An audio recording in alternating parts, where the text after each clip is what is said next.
Je vais d'abord donner la parole à Éléonore Sabaté, directrice artistique et motion designer, qui va nous partager son retour d'expérience sur l'intégration de l'IA dans son métier créatif. Un quotidien qui a été bousculé par ces questions.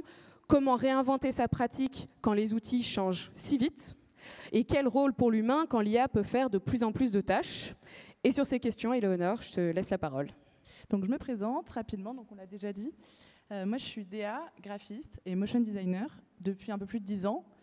Et aussi maman, VJ pour des soirées. Enfin là, j'ai pas mal de casquettes. Globalement, j'aime bien jongler entre toutes ces choses.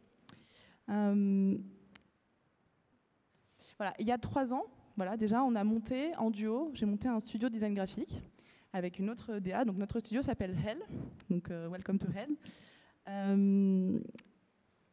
Donc j'ai monté ce studio en duo avec une autre DA et amie qui s'appelle Hélène. Ensemble, on fait plein de choses passionnantes dans divers domaines. On fait beaucoup de graphisme. Mais aujourd'hui, je ne suis pas venue vous parler de mon studio. Je suis venue vous parler d'autre chose. Je suis venue vous parler d'une side quest. Une side quest IA que je mène en solo. Donc depuis un peu plus d'1 an, chez un géant de la santé, donc je ne pourrais pas vous dire son nom, mais en gros c'est un géant de la santé qui vend des médicaments qu'on appelle médicaments OTC, donc c'est over the counter, c'est de la parapharmacie, c'est du médicament sans ordonnance, donc c'est un peu moins de contraintes que la santé, on va dire ordonnance pharma classique, mais c'est quand même des produits de santé, mais qui sont vendus... Enfin, en vrai, ils pourraient vendre des chaussures, ce serait le même niveau de marketing. Donc, je vais vous parler donc c'est une mission un petit peu particulière que je fais chez eux. Donc, je vais vous parler de mon aventure avec eux et je vais aussi vous parler d'IA générative parce que c'est ce que j'ai été amenée à faire dans cette mission. Juste avant de vous parler de tout ça, je vais faire un petit détour pour vous parler de mon rapport au génératif, parce que je me suis rendu compte de ça il n'y a pas longtemps, c'est rigolo. En fait, j'ai fait mon diplôme d'art graphique en 2013 dans une école qui s'appelle l'ESSAC-Penningen. Et à l'époque, j'avais exploré pour mon diplôme, donc sur le thème des lignes, j'avais écrit du code pour générer... attendez, excusez-moi. Hop. Je me souviens plus. Oui, voilà. Donc j'avais utilisé du code qui s'appelle processing, donc pour générer des images avec du code que j'avais écrit en intégrant une part d'aléatoire. Et finalement, c'était comme lancer un dé, mais un dé dans un jeu dont je connaissais les règles, puisque c'est moi qui les avais écrites. Donc là, vous avez un tout petit bout de code. Et voilà, c'était vraiment de l'exploration visuelle. Et voilà, en tant que graphiste, je trouvais ça intéressant de travailler avec du code et d'avoir des visuels qui se génèrent tout seuls, entre guillemets.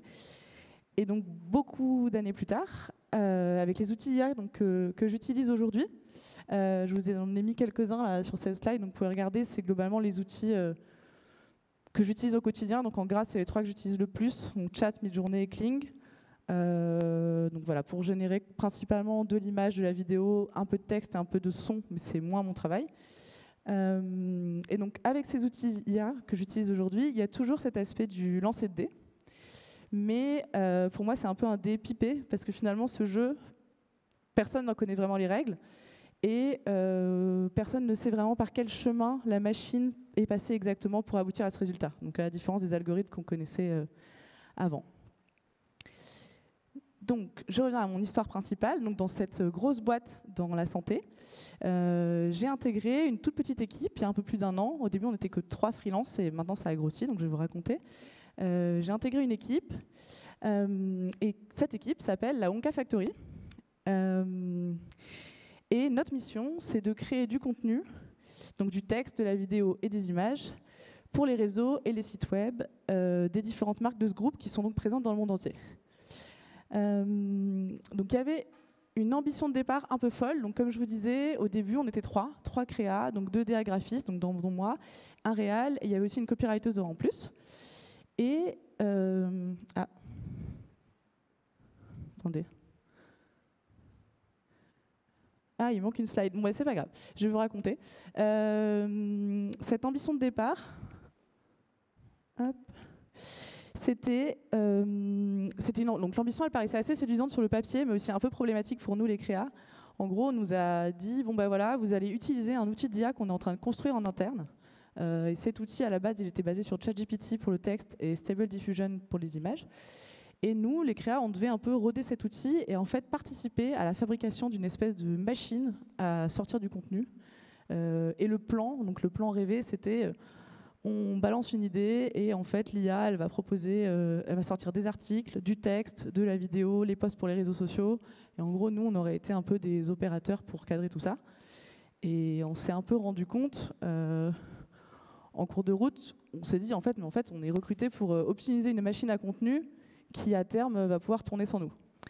Donc, qu'est-ce qui s'est passé? Spoiler alert, c'est ce que je dis, ça n'a pas marché.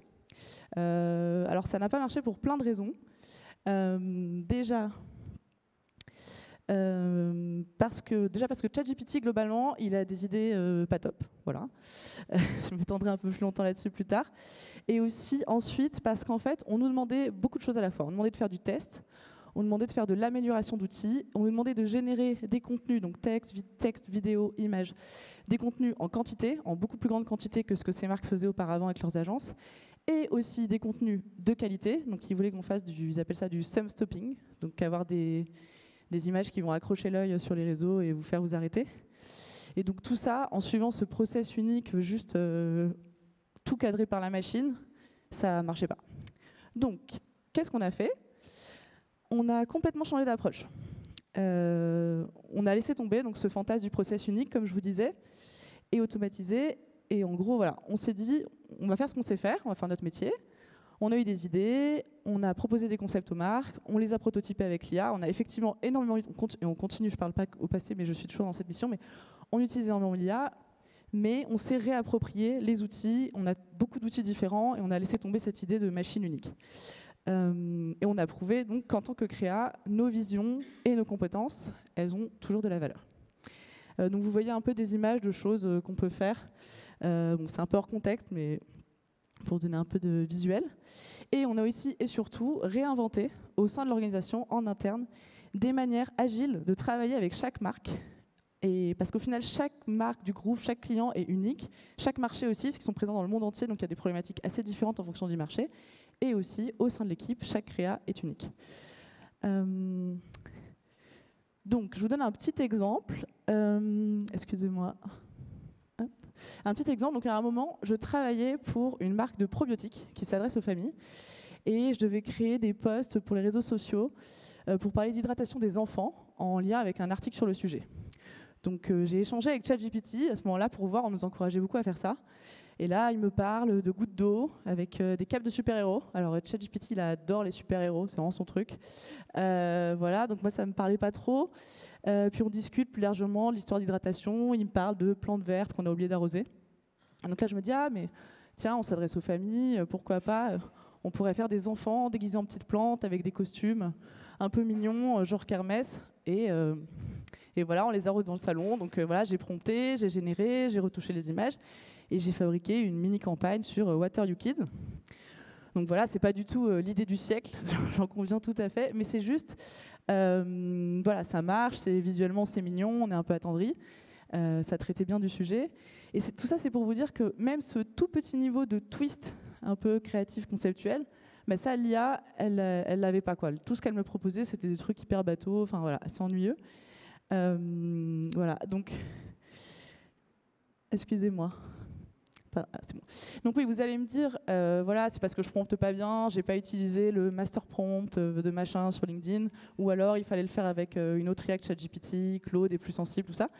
Mais même si tout ça est vrai, retour d'expérience, vraiment, je le vois tous les jours sur le terrain. Dans la Wonka Factory, toutes les bonnes idées, tous les meilleurs concepts qu'on a vendus à des clients, ils venaient pas de l'IA. En gros, l'exécution, oui, donc on fait des visuels, même si on repasse beaucoup derrière, l'exécution, c'est quand même beaucoup l'IA. Par contre, l'idéation, cette phase-là, c'est vraiment nous, c'est vraiment l'humain, c'est de l'échange entre voilà, collectifs ou les créants en individuel. Donc là, par exemple, voilà, c'est moi qui ai eu cette idée, et l'IA, évidemment, elle m'a aidé à la mettre en forme. D'ailleurs, à une vitesse qui est assez impressionnante. Et d'ailleurs, ça, c'est quand même quelque chose que je trouve intéressant à soulever dans cet exemple, c'est que c'est quelque chose qu'on n'aurait absolument pas fait autrement. C'est-à-dire que là, vous imaginez, pour une marque comme ça, pour un post Instagram, on n'aurait pas fait un shooting avec des enfants, avec un casting, fabriquer les costumes. En fait, ça n'aurait pas eu lieu parce que c'est une dépense trop grande pour un usage qui finalement c'est juste un post qui va avec un article. Donc ça change un peu la donne avec l'IA quand même. On fait des choses qu'on n'aurait pas du tout fait autrement. Alors je vais vous parler de la Wonka aujourd'hui. Oui, je vous lancerai après. Donc la Wonka aujourd'hui, dans cette grosse organisation, c'est plus d'une quinzaine de personnes. On est des DA, des graphistes, des motion designers, des chefs de projet, des content leads, ils appellent ça. Enfin bref, en gros, on a réinventé l'agence en interne. Et on utilise l'IA, chacun à notre manière, dans des process qui nous ressemblent. Je peux vous montrer, je ne sais pas si ça lance, si j'appuie, ouais. Je peux vous montrer une petite vidéo showreel que j'ai fait en interne. C'est pour vendre la Wonka Factory au sein de l'organisation, parce que je suis aussi motion designer. Donc vous allez voir, il y a les chiffres qui vont bien, qui disent ouais, c'est super, en plus ça coûte pas cher. Donc ça c'est vraiment pour le vendre. Donc n'y faites pas trop attention, c'est plus pour vous montrer à quoi ça ressemble. Ce qu'on fait, alors je vais voir si ça marche. Ouais, il n'y a pas de son, mais c'est juste de la musique. Donc,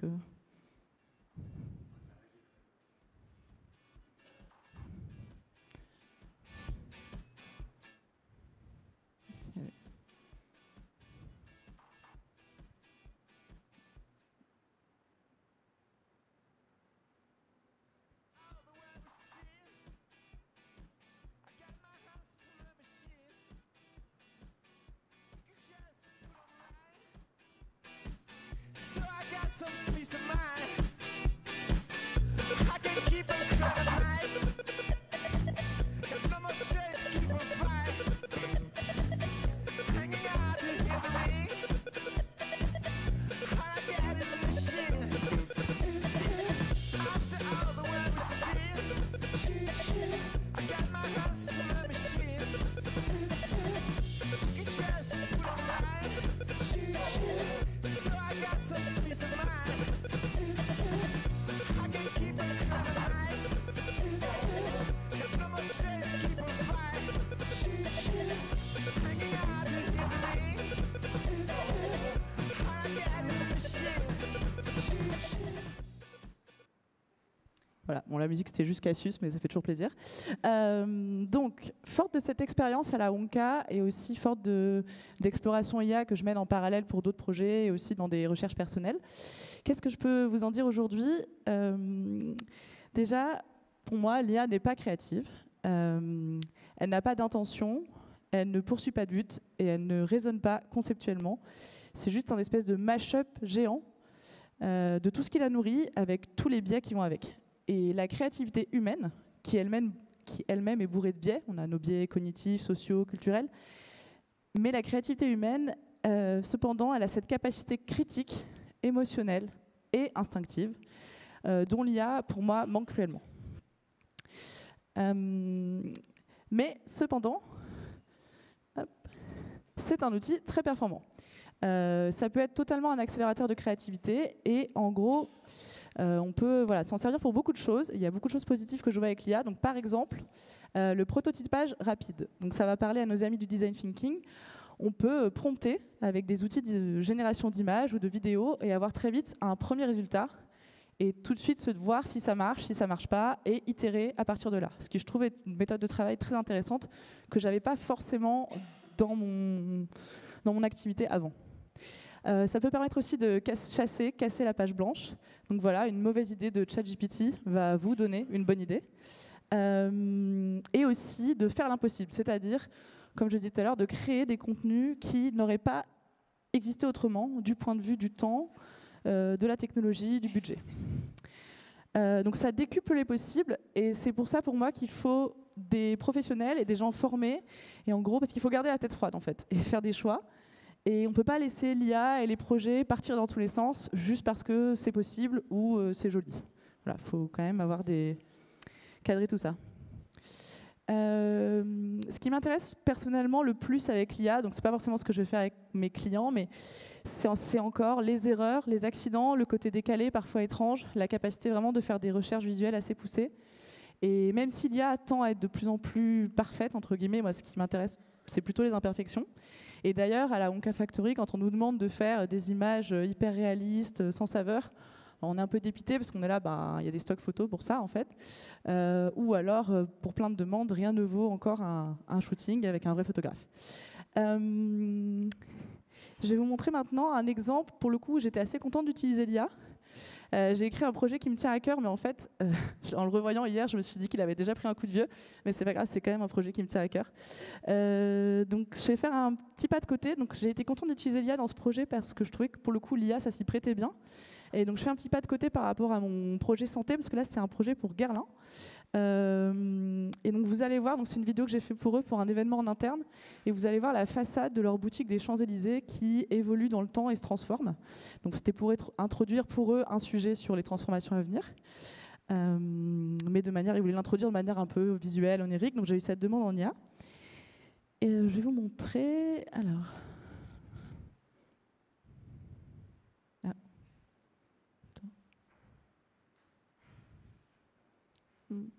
Ah, c'est bon. Je crois qu'il y a du son aussi, mais...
Donc voilà, la façade évolue. À la fin, on se dissout complètement dans un univers complètement onirique et dans l'espace.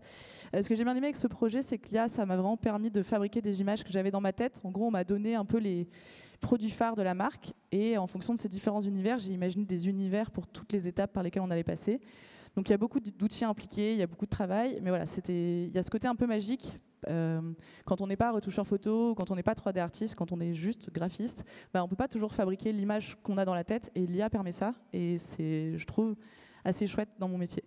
Je vais maintenant passer à des choses un peu plus négatives, à des considérations plus négatives, donc des points de vigilance. Déjà, on en parle beaucoup, est-ce que l'IA va tous nous mettre au chômage, les créatifs et d'autres métiers? Alors de mon point de vue, non, mais cependant, il faut quand même être assez vigilant. Parce que pour moi, je trouve qu'on constate quand même beaucoup un nivellement par le bas, c'est-à-dire que toutes les tâches qui vont être peu techniques, peu complexes, peu créatives, vont potentiellement finir par être remplacées ou faites par des IA. Et oui, je pense que des métiers vont disparaître. Mais donc nous, on doit s'adapter, apprendre, absorber ces nouveaux outils, ou pas. On peut aussi se réinventer sans faire de l'IA. Mais en tout cas, il faut qu'on continue à proposer des choses où nos qualités humaines vont faire la différence. C'est ce que tout le monde fait ici, je pense. Il y a aussi le fantasme est-ce que les clients vont utiliser les IA tout seuls en se passant des designers, en se passant des spécialistes? Ça, pareil, je ne pense pas, à moins que des entreprises soient prêtes à se contenter de résultats qui sont assez banals, assez normés, pas vraiment intéressants. Et pour moi, pour de la qualité, il faut laisser les professionnels aux manettes, que ce soit avec ou sans l'IA. Les progrès des IA, donc c'est vrai qu'ils sont extrêmement impressionnants, surtout moi dans mon secteur où je vous parle beaucoup d'images. Il y a tout le temps des progrès, mais en même temps, il y a un truc assez drôle que je me dis quand même très souvent, il y a des jours, je fais de l'IA toute la journée, je vais voir passer les démos de Google Veo 3, donc je me dis les vidéos, je suis là, wow, c'est incroyable et tout. Et en fait, le soir, je rentre chez moi et je vais regarder Alien de Ridley Scott. J'ai fait ça il n'y a pas longtemps. Ou alors, je vais voir un film de Only Lovers Left Alive, film de Jim Jarmusch, c'est mon film préféré, je vous le recommande. Et là, en fait, c'est la claque, parce que les acteurs, l'histoire, l'image. Et là, je recompare ça à ma journée et je me dis, l'IA, c'est naze, voilà. J'ai pas d'autres mots. Mais tout ça pour dire qu'en gros, pour moi, le génie humain, il n'est pas si facilement égalable et on a encore de belles heures devant nous. Mais cela dit, en ayant tout ça en tête, on a quand même tous une tendance à avoir une espèce de fascination qui parfois peut être une fascination toxique pour ce que l'IA sort, et notamment aussi parce que ça sort très très vite. Donc parfois, bon, là on commence tous un peu à s'habituer, mais quand même, ça nous arrive encore, même des professionnels, ça peut nous arriver encore d'être un peu fascinés et d'en perdre notre esprit critique. Donc c'est pour ça que je pense qu'il faut qu'on garde tous un œil affûté. D'autant que les IA sont de plus en plus réalistes. Donc il faut qu'on garde cet esprit critique. Pour approcher doucement d'une conclusion, vous avez dû entendre parler, vous avez dû voir passer cette citation de Miyazaki qui réagissait, en fait, c'est pas si récent en fait, mais il réagissait à du contenu IA vidéo. Et la phrase, elle est ressortie récemment au moment où les serveurs d'OpenAI ont chauffé avec la nouvelle version de chat, où en fait tout le monde a généré des images à la manière de Miyazaki. Et voilà, il a dit « Humans have lost faith in themselves ». Et je le comprends très bien, lui qui a imaginé les choses les plus belles, et imaginé et dessiné, les choses les plus belles et les plus folles qu'on ait pu voir, quelle déception de voir un monde qui devient juste bon à recracher des esthétiques qui sont préétablies et prémâchées, dont la sienne. Et malgré ça, donc en conclusion, pour l'instant, moi j'y vais, je continue à faire de l'IA, j'y vais mais j'ai peur. Donc avec nuance et prudence, tout va très vite, je ne sais pas où et quand le train va s'arrêter. Et donc à ce sujet, je vous recommande la lecture de ce livre que je suis en train de terminer, le contre-atlas de l'intelligence artificielle de Kate Crawford, donc, qui est une chercheuse qui nous aide à réaliser que l'IA est quand même une industrie vorace, avec des coûts cachés énormes au niveau écologique et social. Et moi, c'est des aspects qui me posent problème et qui pourraient potentiellement me faire arrêter à terme. Mais pour revenir sur notre thème de la créativité, et une note un peu moins sombre, le plus important donc pour moi, c'est de garder la flamme de notre agilité humaine, de rester curieux, d'explorer, d'apprendre, de remettre en question, de se tromper et de nourrir notre créativité de plein de sources différentes et surtout pas que l'IA. Merci beaucoup.